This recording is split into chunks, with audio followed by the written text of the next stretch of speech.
Esta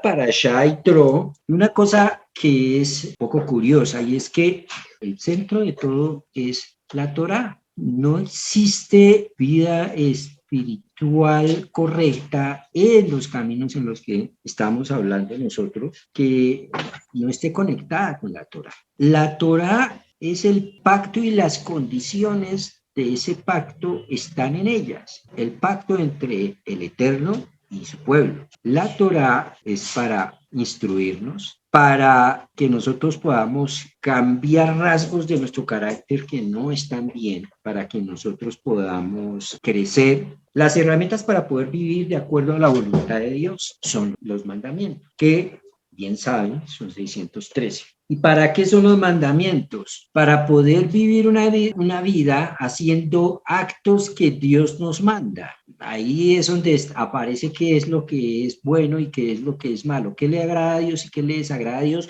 no lo que a mí me parece. Y esa es realmente la base del problema de grupos y iglesias que no tienen Torá, que viven de la buena fe. Lo que a mí me parece que es bueno, pues hagámosle por ahí. Pero sucede que una cosa es lo que a uno le parece y otra es lo que Dios dice. ¿Cuál es la base para saber qué es correcto y qué no es correcto? ¿Qué es bueno y qué no es bueno? ¿Qué es pecado y qué no es pecado? En otras palabras, la Torá. Cualquier cosa que contradiga los mandatos que Dios da en su palabra, es decir, los mandamientos, se llama, en otras palabras, aquí en español, pecado o transgresión, como debería ser lo más correcto. Y cualquier cosa que hagamos que esté conectado con la voluntad de Dios a través de sus mandamientos, nos trae a nosotros una vida de paz y nos ayuda a llegar al propósito al que vinimos a este mundo. No es solamente una cantidad de normas para como unificarnos y ponernos juiciosos. Es una cantidad de normas que están dadas para transformar nuestro carácter, para transformar nuestra forma de ser. Esta parashá tiene el nombre de un sacerdote que era pagano, que es Yitro. Yitro era, como nos narra la Torá, sacerdote de Midian.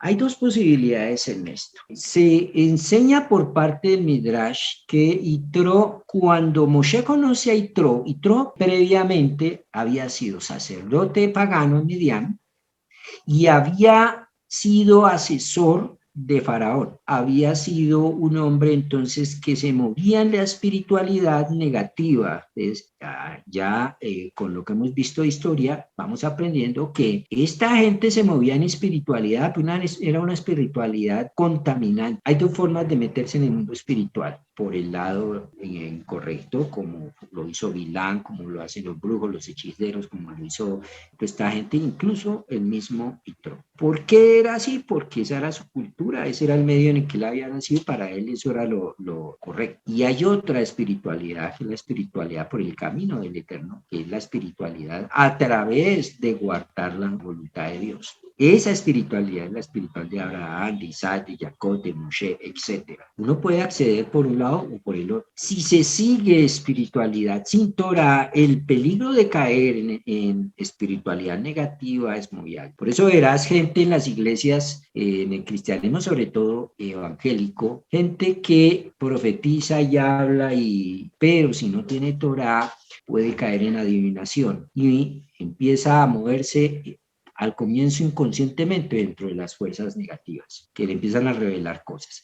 Estas fuerzas negativas, ¿qué son? Si aprendimos que el único Dios es Elohim, creador de todo, el eterno, y entonces ¿por qué dice no sigas a otros dioses como si existieran otros dioses? Y estábamos viendo en historia también que Dios, para poderle dar libre albedrío al hombre, creó el lado oscuro, creó el lado negativo, para que el hombre pudiera vivir también una espiritualidad con negatividad si él quería, porque no tiene ningún tipo de atracción seguir una idolatría si esa idolatría no tuviera algún tipo de poder, es decir, de poder hacer milagros, de poder mover cosas, etcétera. Pues eso no sería ningún tipo de atracción, entonces no le daría la pelea al lado bueno y por lo tanto el hombre le sería más fácil seguir lo bueno que lo malo. Todo está puesto con pesos y contrapesos para que tú decidas si seguir o no. Cuando sigues el camino correcto te das cuenta que detrás de todo eso también está la mano de Dios que puso esa negatividad. Él es el creador de absolutamente todo. Y al ser el creador de todo, pues también tuvo que crear lo contrario, lo que aleja a la persona de él para que la persona pueda escoger, vivir en su libre albedrío. Y Tro había sido un sacerdote que había adorado dioses que tenían en Midian y era una persona con un nivel, una posición muy alta, tan alta que había sido asesor de Faraón por mucho tiempo. Pero cuando él se retira de este cargo y va a Midian, él entra en una etapa donde empieza a cuestionarse cosas y se retira como sacerdote y por eso es que cuando las hijas van a tomar agua en el pozo, cuando conocen a Moshe, son irrespetadas. Es que el hijo de un sacerdote no podía ser irrespetado y eso era un cargo muy alto en la época. Las irrespetaron precisamente porque el papá había dejado de ser sacerdote, pero seguía teniendo una posición muy alta y por eso la vida de Moshe con este señor es llevable. ¿Por qué? Porque Moshe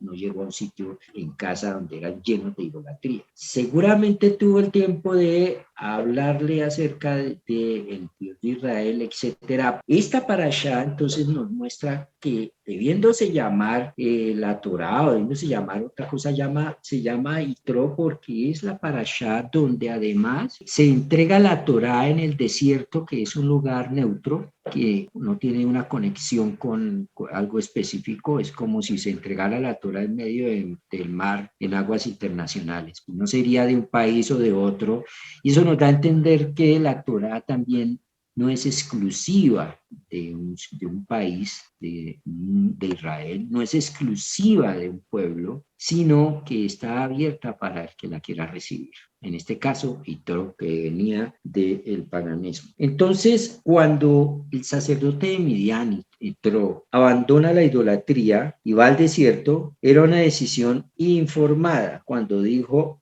ahora sé que Dios es más grande que todas las otras deidades. Miremos a ver. Vamos a mirar los temas de esta parasha. Entró con los hijos de Moshe, regresa, lleva a los hijos de Moshe, Gerson y Eliezer, sale al encuentro de su yerno Moshe en el desierto. ¿Por qué? Porque las condiciones que estaban en Egipto no estaban dadas, la vida incluso de Moshe estaba en peligro, no estaban dadas para que la esposa y los hijos de Moshe estuvieran con él. Entonces tuvo que mandarlos nuevamente de vuelta a Midian y Tro va al Sinaí a encontrarse con Moshe y entregarle sus hijos y su esposa. Moshe administra justicia, es el segundo tema. Tro le da consejos para administrar mejor la justicia. El pueblo de Israel llega al monte Sinaí, es el momento crucial. Estamos en el tercer mes después de la salida de Egipto. Moshe asciende al monte Sinaí, en Shemot 19, ya acercándonos al capítulo 20, asciende primero ¿a qué? Primero a que Dios le diga por qué los trajo hasta ese monte y qué es lo que van a hacer. Entonces ahí es donde el Señor le dice: ellos, si aceptan mi pacto, van a ser mi pueblo, nación escogida, reino de sacerdotes. Moshe transmite a los ancianos las palabras que le ordenó Hashem. El pueblo contesta ante la afirmación de Dios que si ellos iban a aceptar su pacto, entonces serían nación santa y serían el pueblo escogido para una misión especial. El pueblo dice: así haremos. Nace. Nace es la palabra correspondiente para decir: yo le haré caso a Dios. Así haré como dice él en el pacto que quiere hacer con nosotros. Hashem le anuncia a Moshe que se presentará en una nube, porque cuando Hashem le dice a Moshe: diles que si quieren aceptar el pacto que voy a hacer con ellos, entonces el pueblo respondió: sí, aceptamos, haremos lo que Dios nos mande, pero queremos estar, no que tú vayas solo, sino queremos nosotros tener ese contacto con el Eterno, poder estar con Él. ¿Por qué? Porque de todas maneras había la duda razonable, porque la gente todavía dudaba si Moshe por allá subía al monte y bajaba y venía, nos decía cosas, pero pero ¿cómo sabemos nosotros que de verdad Él está hablando en nombre de Dios? Así se vean milagros. Eso también da a entender el nivel del pueblo, porque, hombre, usted no puede seguir a alguien porque hace milagro, porque usted no sabe de qué lado está sacando ese milagro, si de la oscuridad o de la luz. Y por más buena persona que sea y por bonito que hable y por más que lo abrace y que cante a Dios y todo, si yo no compruebo que eso que está diciendo esta persona lo dice Dios, pues todavía estoy un poco en el aire. El pueblo le dice a Moshe, dile a Dios que nosotros queremos estar presentes. Entonces es el momento donde Dios le dice, listo, van a estar, voy a descender y voy a mostrarme ante ellos, pero entre una nube y va a suceder algo más, ya que el Eterno, su presencia es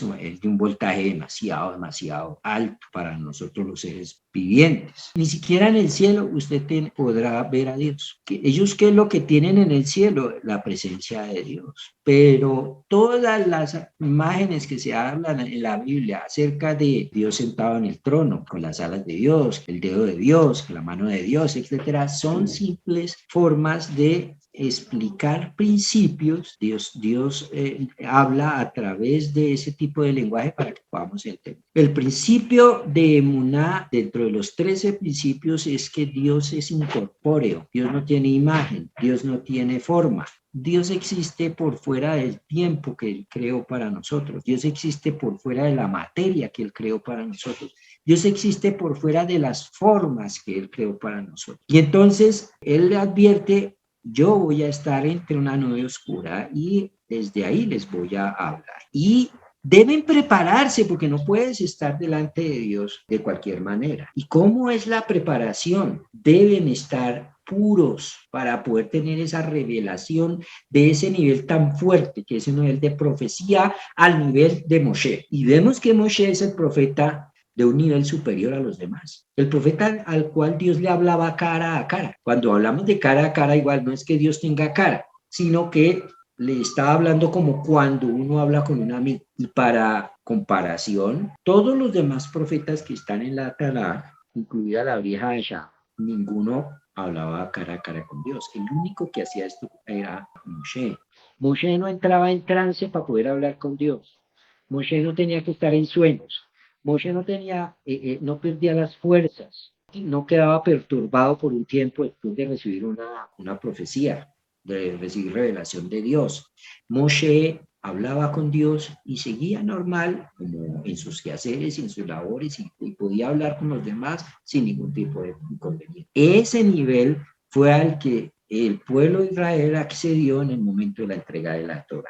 Y por eso es que Dios le habló al pueblo cara a cara en ese momento. Y entonces le dice que el pueblo debe estar puro y para purificarse hay un proceso en el cual debe hacerse inmersión en agua y no en cualquier agua, sino en agua de manantial. Y no pueden purificarse hasta el momento de la presencia que llegara nuevamente el Eterno. Por eso les ordena, por 3 días no podrán tener relaciones íntimas con sus esposas. Luego es que es malo tener relaciones íntimas. No, en absoluto. Lo que no puede haber es que de pronto haya derrame seminal por fuera del cuerpo de la mujer y su piel tenga contacto con la semilla del hombre. Y esto hará que haya muerte de la semilla y por lo tanto haya impureza.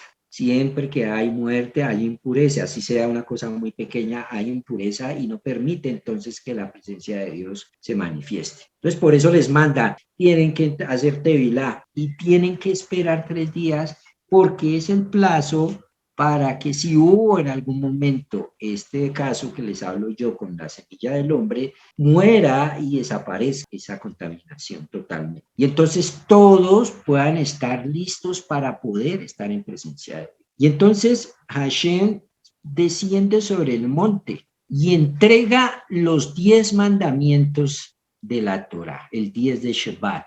El tercer mes, eso fue un día Shabbat. Usted se habrá acostumbrado a ver las tablas de la ley en las películas, siempre son 2 tablas con una curva arriba en la parte superior de Eso no es lo original, no es lo que nos habla el Talmud ni lo que nos dice el Midrash. Las tablas eran rectangulares.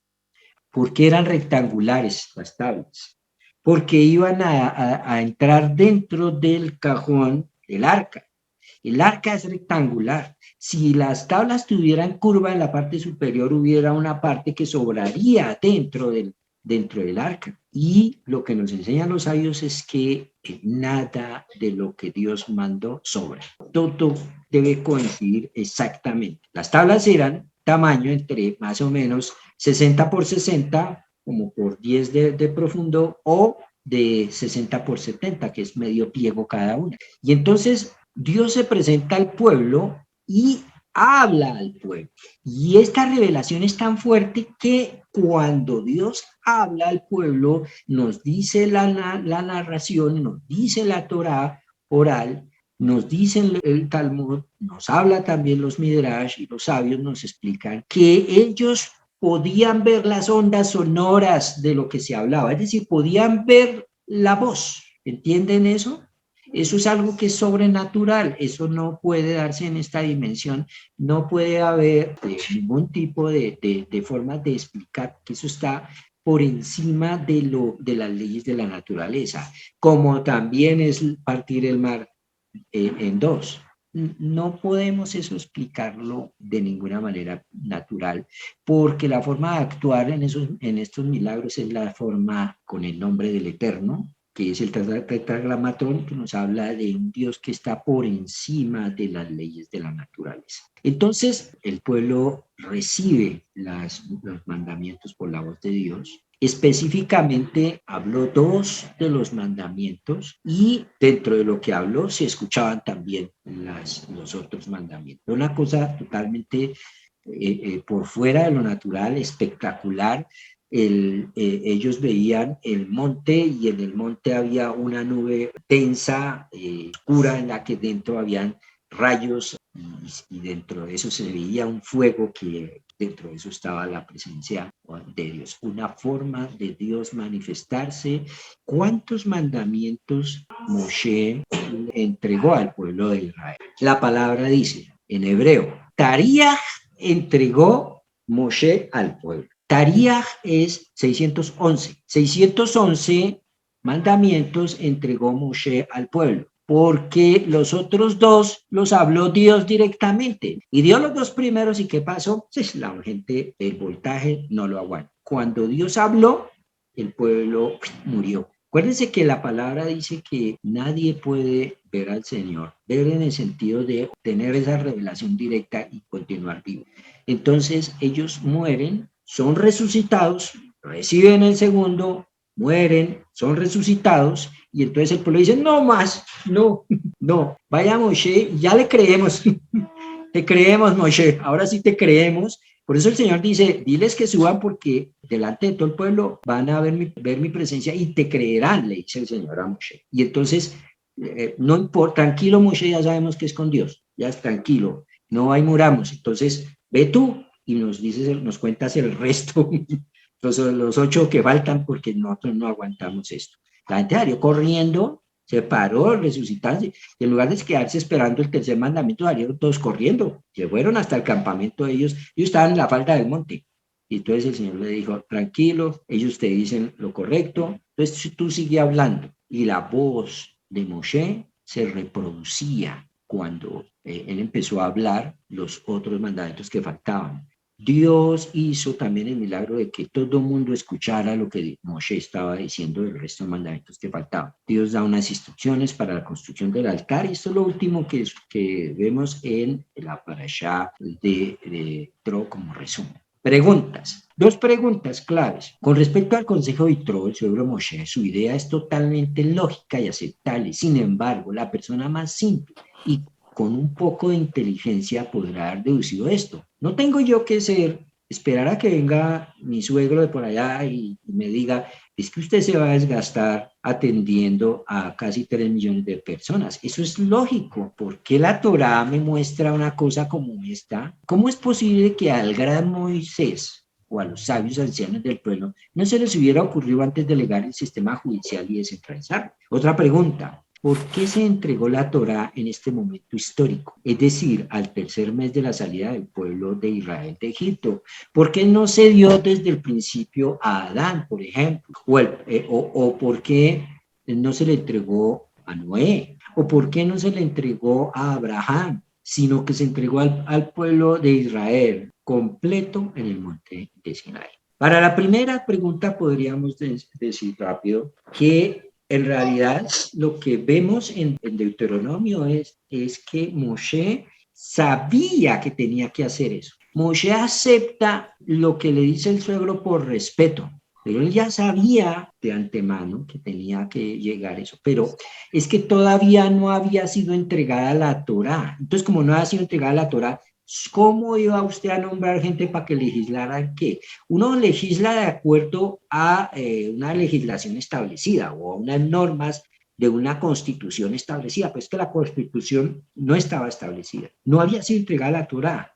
Entonces eso se iba a volver una cosa de lo que le parezca a cada uno de los jueces. Pero Yitro, que fue el que le dijo a Moshe, Moshe le dijo, maravilloso, ahora suegrito, usted me va a organizar esto para que el sistema judicial empiece. Comienzan a escoger los líderes que van a servir para implantar el sistema judicial para que el pueblo funcione. Entonces, ¿cuánto se gasta haciendo esto? Se gasta 6 meses.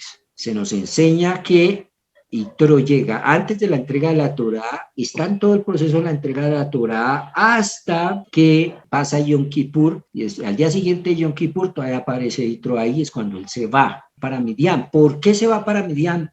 Porque Moshe le da una misión, vaya y enseñe Torah a esta gente de su familia, lo cual también nos habla que, es que la Torah no es para que lo tengan en grupos así, cuando usted no es judío, usted no puede estudiar Torah, eso no es verdad. Y Yitro viaja a eso.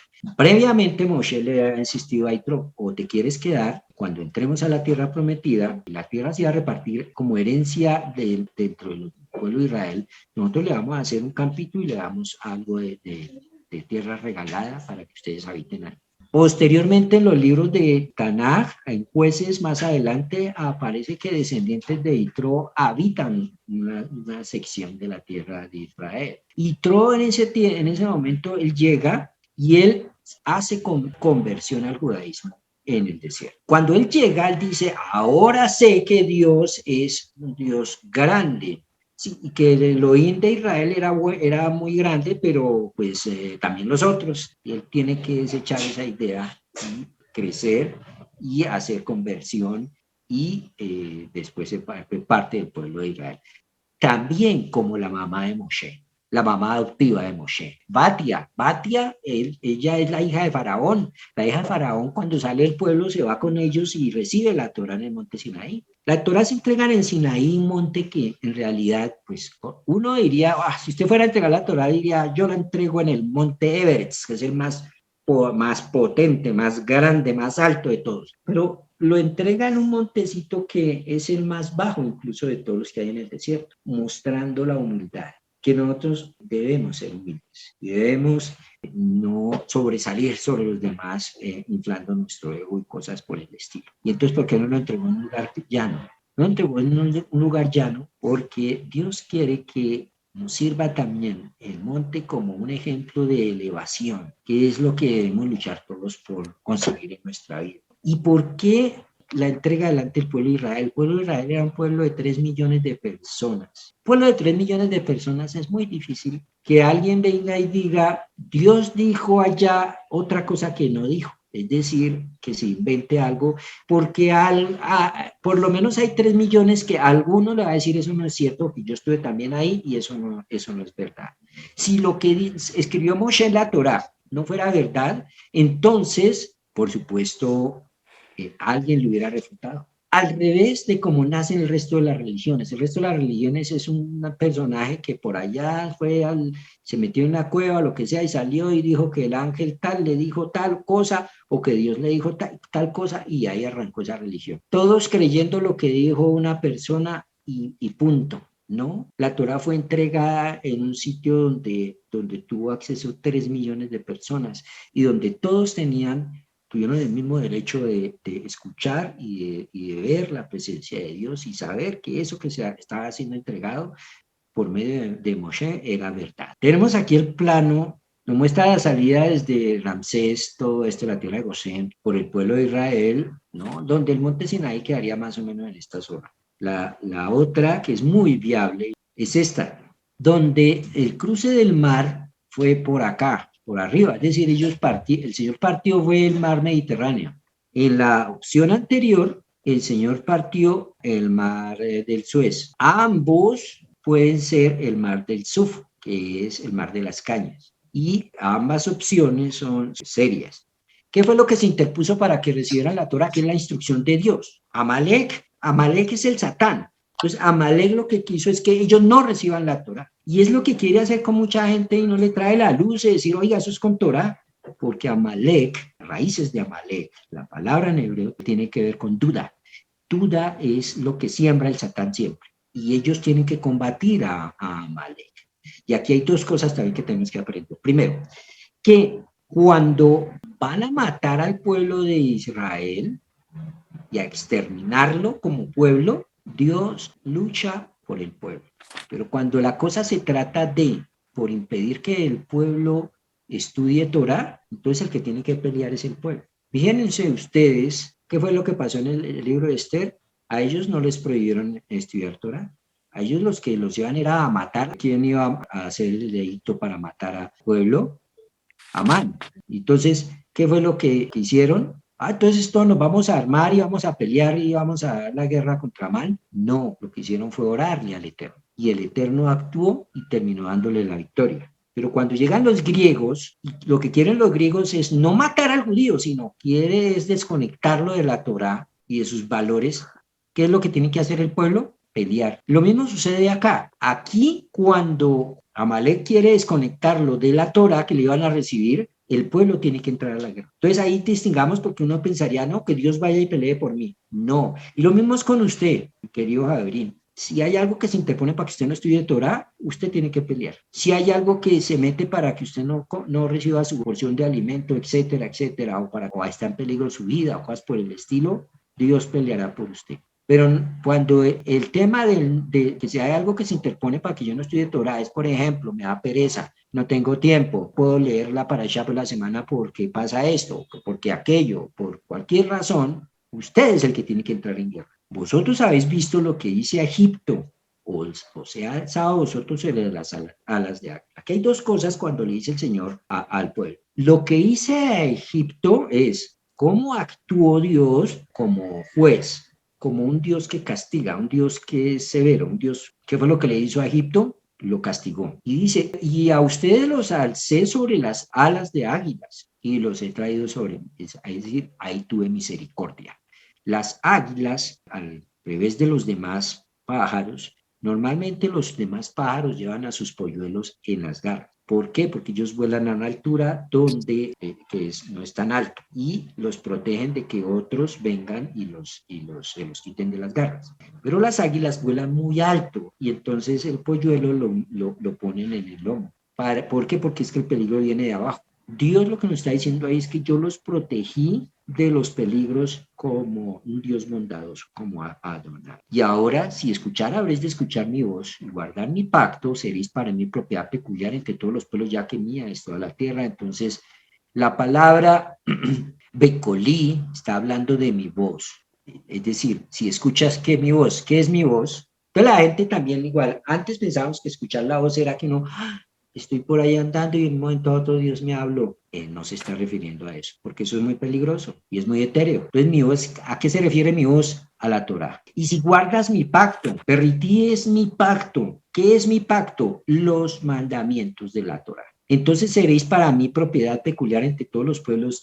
¿Cómo yo seré una propiedad peculiar para Dios entre todos los pueblos guardando la Torah? No solo estudiándola, sino haciéndola. Éxodo 19:8 dice, respondieron todo el pueblo al unísono y dijeron, todo lo que ha hablado el Señor haremos. No es que cuando yo lo entienda lo voy a hacer. Cuando yo entienda Shabbat de arriba para abajo, voy a guardar Shabbat. Cuando yo realmente entienda toda la Torah, ahí sí voy a empezar a ser juicioso. O cuando yo arregle mis problemas, entonces ahí sí vengo a estudiar. No, papito, nunca los va a arreglar. Nunca usted va a solucionar.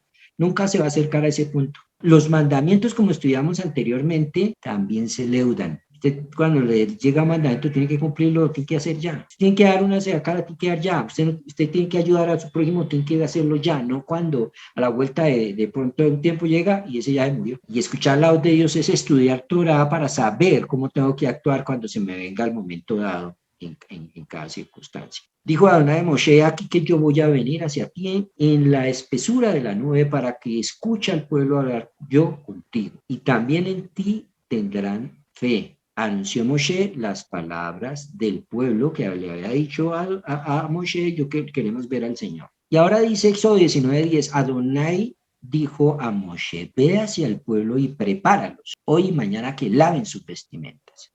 No es que yo los quiero ver bien peinaditos y formados aquí, bien vestiditos porque voy a hablar con ellos. No está hablando de eso. No es limpieza de asepsia, es pureza lo que está buscando el Señor en nosotros. Entonces, cuando dice el Señor, prepáralos, Bekidashtam, está diciendo o está refiriéndose a prepáralos en pureza espiritual. Lo que hablábamos que tienen que hacer tevilá, que laven sus vestimentas. No es, usted se imagina toda la gente en el desierto con jabón, restregando al lado del manantial y lavando la ropa. ¿Qué tan importante entonces era eso? No. Claro, ellos tenían que purificarse en un manantial, pero también tenían que ingresar su ropa porque la ropa también se contamina. Sino, también además de eso, está hablando en el lenguaje más profundo, que los prepare con pureza espiritual y la palabra que dice Behipsu Shilotam está hablando de Behipsu Shilotam está hablando de pureza física. Que laven las vestimentas, entonces está hablando de las actitudes mentales positivas, que laven sus pensamientos, que laven sus esquemas mentales que traían de antes, lo limpien con el agua viva para que tengan una forma de pensar abierta para recibir al Señor. ¿Por qué sabemos que cuando dice lavar las vestimentas se está refiriendo a actitudes mentales positivas?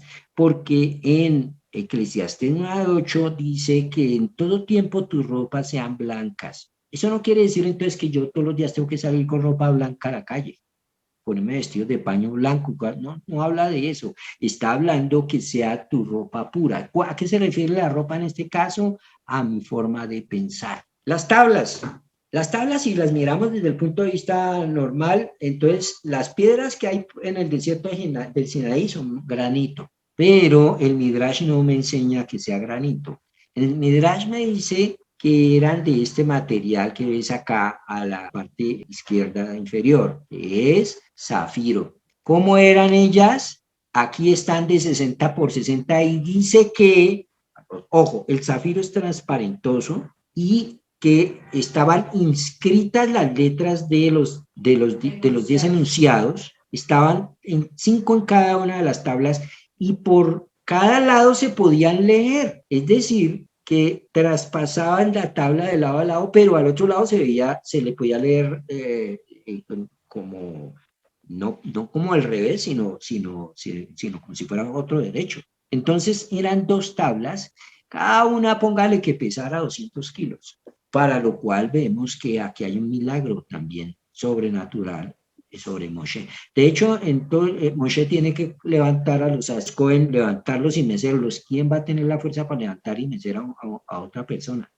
Si no tienes una fuerza sobrenatural. Más parecido podríamos decir que es algo así por el estilo como están ellas. Y habló Dios todas estas palabras diciendo. Aquí vemos la lectura que hicimos de los 10 enunciados. Ahora pues, si en verdad escuchan mi voz y guardan mi pacto, seréis especial tesoro entre todos los pueblos, porque mía es toda la tierra. ¿A qué se refiere esto?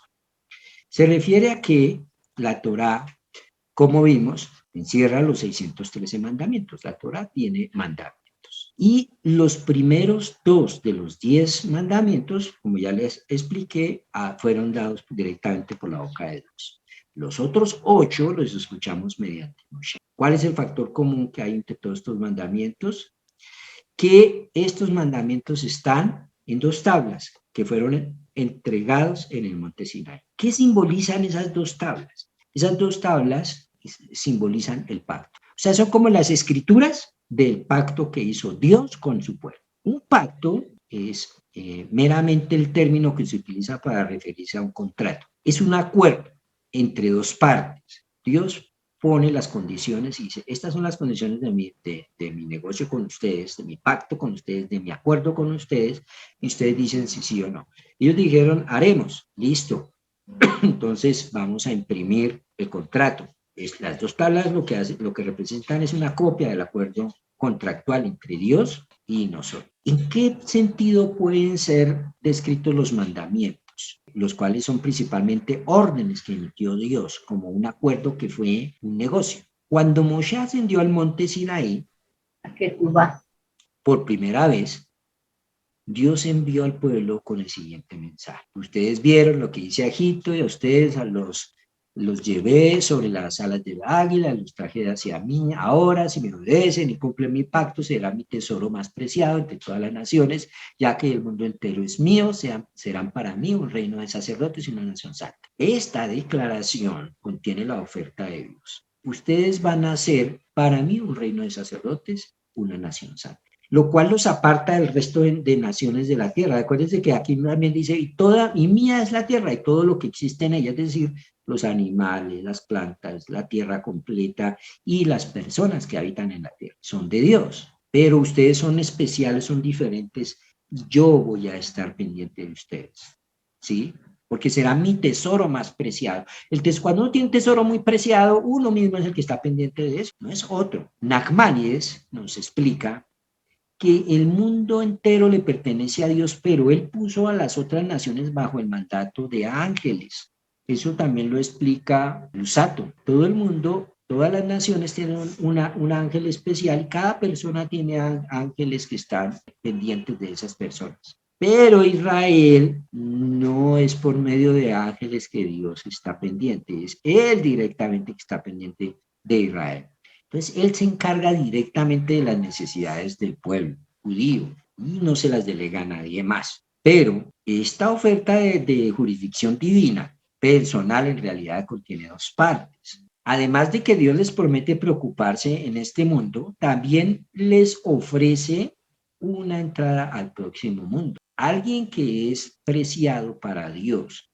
Dios que es eterno, Dios es eterno. Si algo es preciado para Él, no va a desaparecer. Por lo tanto, Dios va a hacer que en ese pacto, eso que es preciado para Él también sea eterno. Si Israel acepta la oferta de Dios y se convierte en su objeto preciado, entonces eso extenderá el trato de forma automática hacia la eternidad. Estas 2 ideas están contenidas en 2 frases, reino de sacerdotes y nación santa.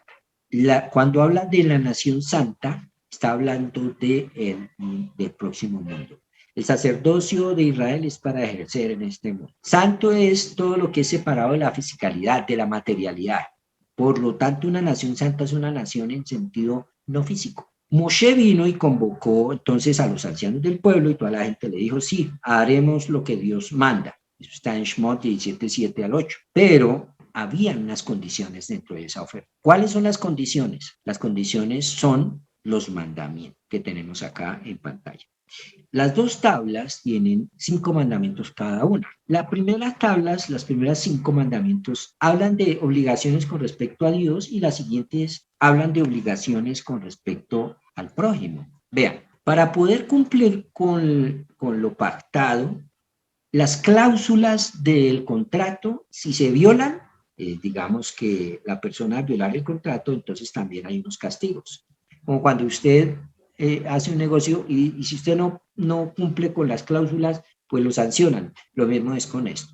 ¿Cuáles son las cláusulas? Los mandamientos. Si usted los ejecuta correctamente, entonces van a haber beneficios, pero si usted no los ejecuta correctamente, van a haber castigos. Y entonces, ¿por qué es tan difícil aceptar los mandamientos de parte nuestra? Los mandamientos están divididos, como vemos aquí en pantalla, en dos partes. Las obligaciones con respecto a Dios, como vemos aquí, y las obligaciones con respecto a nuestro prójimo. Es decir, la tabla de Dios a la izquierda, la tabla de los hombres a la derecha.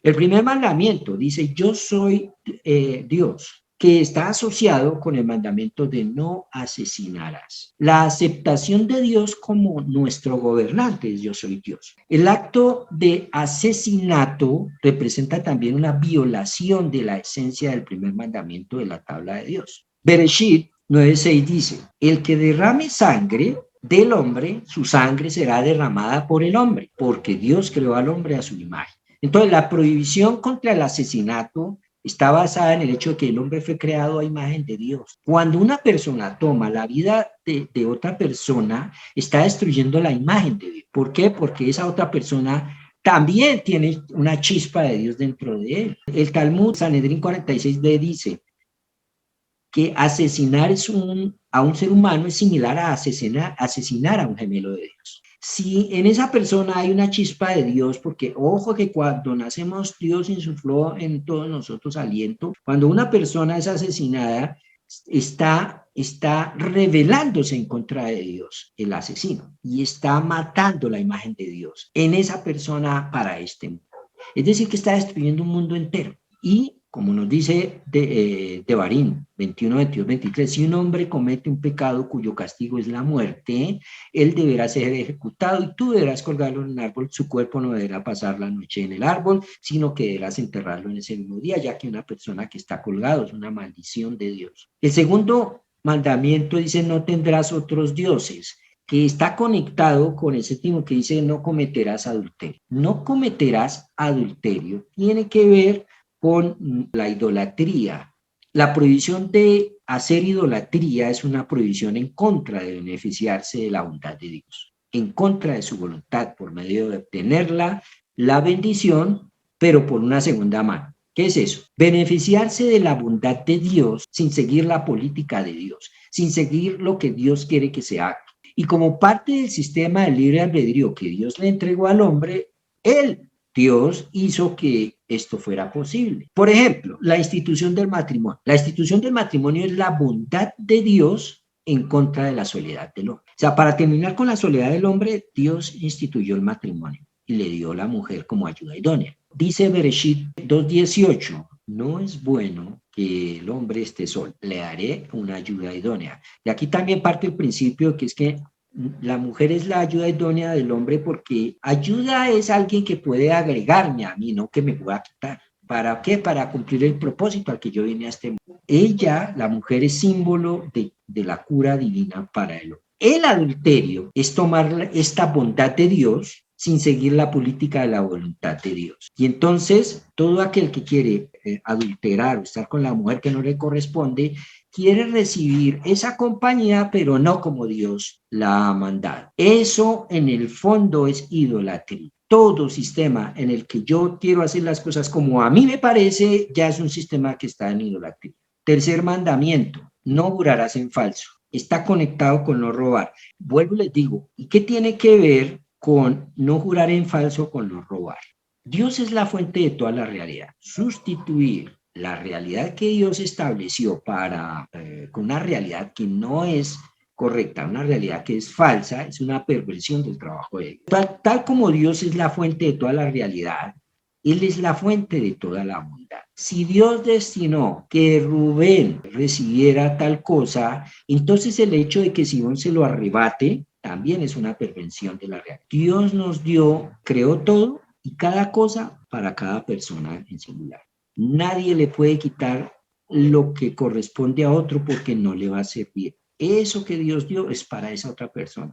Si alguien tiene un dinero, ese dinero Dios lo dio para esa persona porque es lo que necesita para poder cumplir con el propósito en este mundo. Pero cuando una persona roba, quita del plan de Dios que tenía para otro.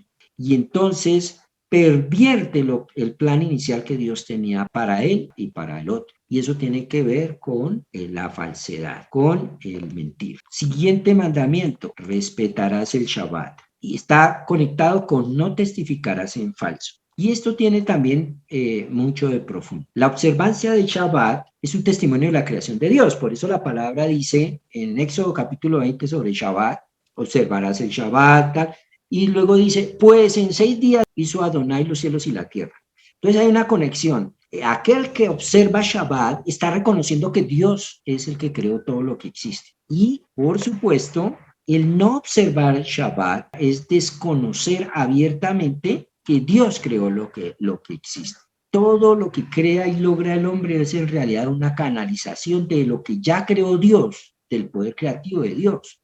Solo Dios crea, el hombre meramente disfruta de los beneficios de lo que Dios, del poder creativo, de lo que Dios ha creado. No respetar el Shabbat es un acto de testimonio en falso. Toda la persona que tiene ese tipo de pensamiento en el fondo tiene problemas con el robo. El falso testimonio creó este universo paralelo en su testimonio. Por lo tanto, no respetar el Shabbat y el testimonio falso son paralelos exactos. Siguiente mandamiento, para terminar. Honrar a padres y no codiciar es una buena relación. Analicemos esto primero en forma inversa, primero con no codiciar. Ibn Ezra, un gran rabino de la antigüedad, hace una pregunta acerca de la prohibición de codiciar. ¿Cómo es posible ordenarle a una persona no desear algo que es inherentemente deseable? Él responde con una metáfora. Según las reglas de la naturaleza humana, dice Ibn Ezra, un campesino codicia a la esposa de su amigo campesino. ¿Por qué? Porque está a su alcance. Pero no a la hija del rey. Cuando ve a la princesa pasar en su carruaje, incluso si la encuentra hermosa, no la codicia. Ella está más allá de su alcance. Cualquier pensamiento que él pueda tener en relación a ella son puras fantasías y no deseos realmente alcanzables. Entonces, Dios le dio a cada uno las cosas que necesita para dirigir su vida en forma exitosa. Y cuando yo quiero lo que tiene el otro, quiero pervertir también, como veíamos anteriormente, la realidad que Dios creó para cada uno. Entonces, esto nos lleva a lo siguiente. Si algo no está a mi alcance de forma permitida, entonces deberé concluir que no será bueno para mí tenerlas, y mi única conexión con ellas es el inofensivo mundo de la fantasía de mi imaginación. Codiciar cosas que le pertenecen a otras personas es una declarada señal del peligro que indica que la vida está fuera de foco. Cada persona es única ante los ojos de Dios y cada socio viene con su propio mundo, rodeado de las cosas que necesita para poner a prueba su compromiso con el pacto y ayudarlo a desarrollar todo su potencial como un socio de Dios. Entonces, la persona que codicia está viviendo en el mundo equivocado. Esta es la misma idea, aparece expresada en el mandamiento de respetar a los padres. No tiene nada que ver con el respeto convencional de gratitud. Hay necesidad de reforzar la naturaleza humana por medio de mandamientos. Uno asigna honor en base a que considera importante en la vida y no en base a la gratitud. Tendemos a relacionarnos con el mundo de nuestros padres como algo anticuado y obsoleto, pero el mundo en el que Dios nos puso es el mundo de nuestros padres. Hay 3 socios en la formación de una persona: Dios, su papá y la mamá, ¿cierto? Eso está en Talmud Nidad 31a. Si él seleccionó, es decir, si Dios seleccionó a estos socios en particular, entonces quiere decir que él quiere, o sea, que Dios quiere que el niño nazca en el mundo de ellos, de papá y mamá que te tocó. Codiciar lo que le pertenece a otro y no honrar a nuestros padres tiene la misma causa en común: el creer que estamos en un mundo incorrecto. En conclusión, el tema predominante de las tablas es que es imposible separar las interacciones que tenemos con nuestro prójimo de las interacciones que tenemos con Dios, ¿sí? Pues hay gente que piensa que está bien con Dios, pero con este no. Siempre hay una conexión. Y el pacto, entonces, se trata de la voluntad de habitar en el mundo común con Dios, hacer las cosas tal cual Dios manda y quiere para nuestras vidas. Bien. ¿Preguntas?